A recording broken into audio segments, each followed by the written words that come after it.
जनी ससुरारिया जा चाहे बड़ी पुरान हरा में चाचा गाँव में करवला हरी जी अपने पुरु बाबा गईला लेकिन एगो मेहरारू के बोलमुआ जीवन भर परिवार चलावे खातिर बहरे रहते बड़े वो तो तनिको सोचतो नहीं खन कि हम घर हो जाई बाकी मेहरारू कहत दिया का सीपी सिंह जी धन्यवाद के माध्यम से और विक्की सिंह बबुआन जी एहू गीत पर आशीर्वाद मिलता कम नहीं के मेहरारू कहते कि सुनी राजा जी जब जब हमरा के याद कोइले बनी तब तब रोरा बहरे मिलल बनी एक दिन खातिर घरे आ जाई काहे कि आज को समोस करता बदाना जय हो बाबा को समोस करता बदाना पिया कहिए से पिया कहिए से कसम सकरता बदना कसम सकरता बदना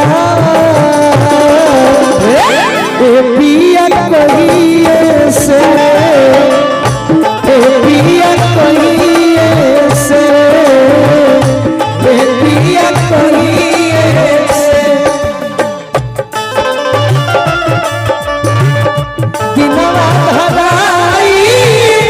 जब से गवाला के बिनवा धराई रतिया गली बजारे देहतिया आई जब से गवाला के बिनवा धराई रतिया गली बजारे देहतिया आई रतिया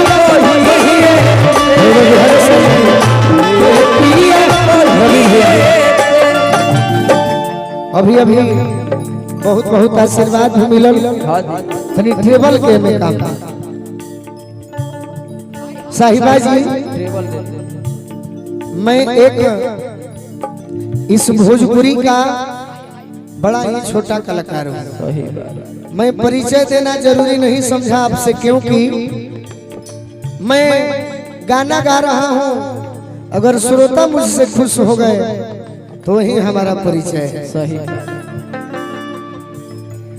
ए पिया